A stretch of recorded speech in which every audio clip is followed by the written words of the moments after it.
think everything is in the detail. Like, I guess from Gala Lodge, I read somewhere that romance is not just for Valentine's. At Gala Lodge, every day is Valentine's.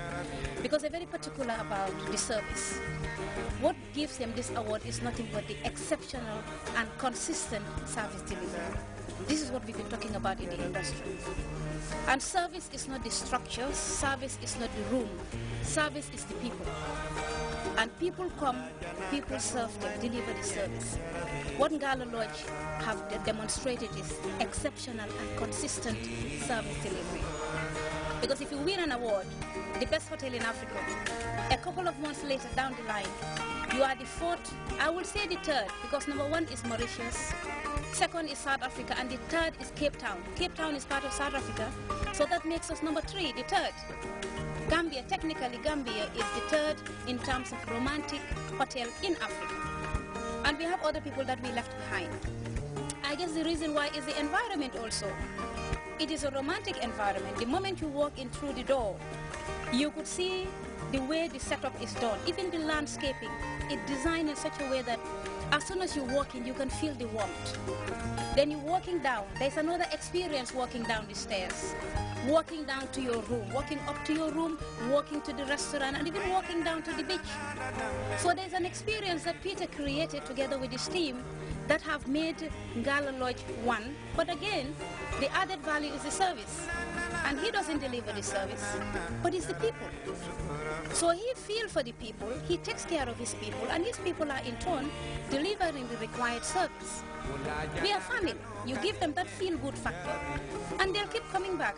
I was looking at the comments as I was coming here, and they're all positive from Ngala Lodge. Ngala Lodge is an example for people to emulate. We are very proud of the management, in particular the staff, because these staff are Gambians. Gambians are the one delivering this service in this country, and they're young people also.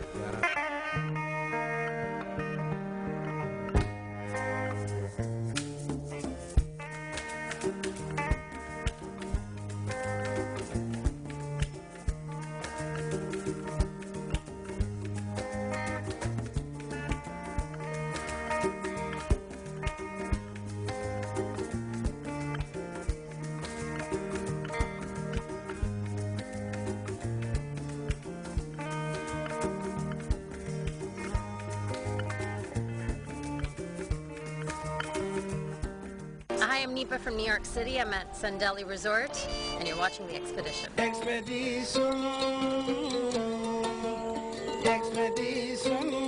in the Gambia.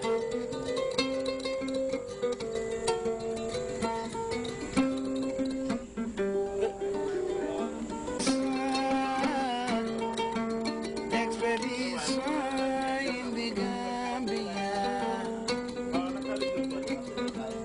in the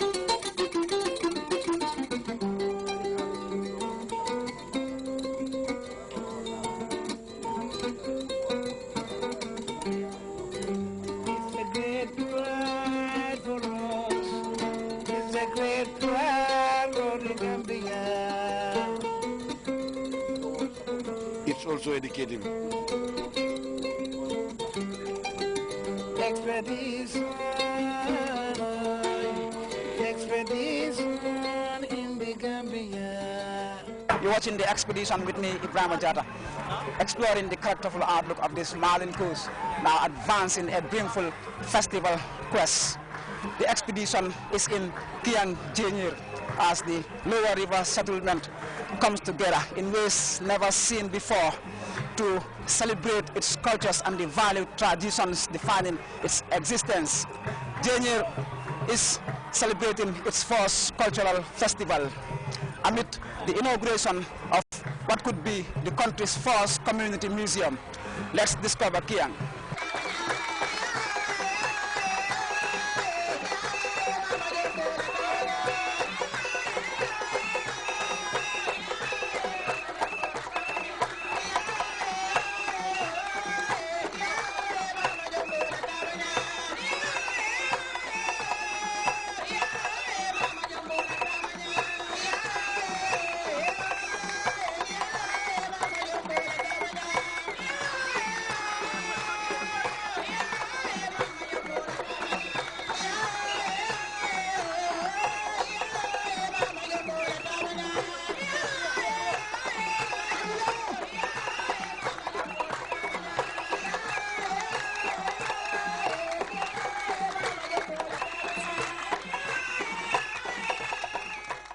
Welcome to Jenyu, neatly nestled a few meters of the Trans-Gambia thoroughfare.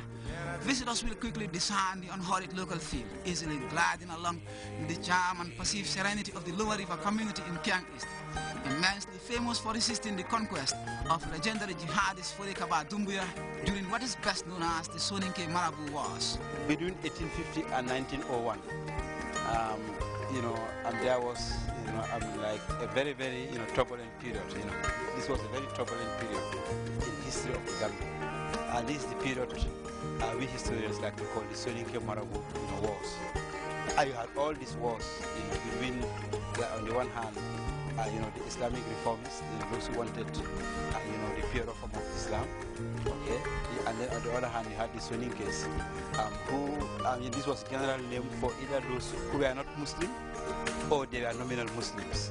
It was the most turbulent and eventful period in Jenya's history, and so oral tradition ensured that the legend lived on, defining the life and valued cultures of the ancient Mandinka village, founded some 900 years ago by two brothers who moved to the area. The youngest eventually settled further up a few miles to the east, establishing the community of Kayaf. In its first cultural festival, the people of Jenyer converged like never before to celebrate this rich and tumultuous past, reinvigorating olden customs central to the village background.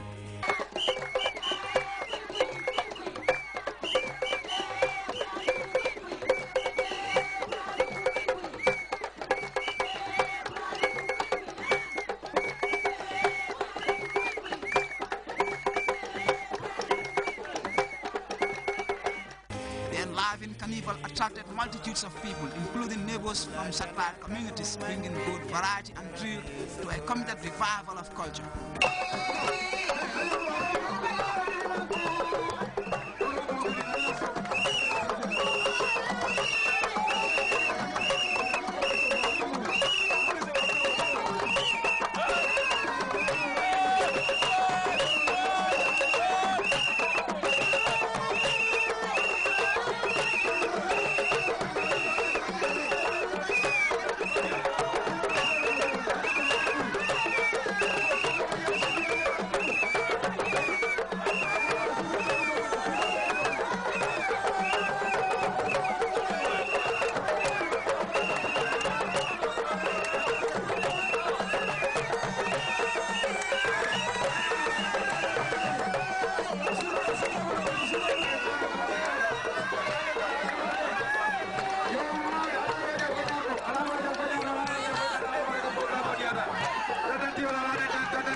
Perhaps this is why the inauguration of a community museum, which might be the first of its kind in the country, couldn't have come at a better time. It was the perfect icing to a mission that began in 1994, when the people created a village development committee to promote progress and preserve the settlement's history. It is indeed very significant that we are today here to open what will probably be the first community museum. It is indeed a flagship project for the NCAC in that this is the first time we have worked with a community to exhibit their own cultural products. Indeed, it is very important because one of our basic responsibilities is to preserve our cultural heritage, be it material or non-material. So definitely it stands to support the NCAC's mandate.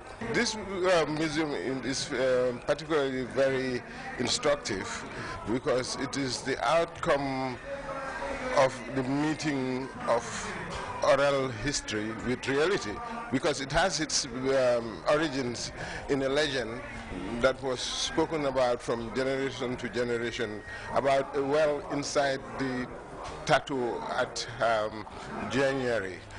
In this well, it is said during the Soninke Marabu Wars, when the community was under imminent attack,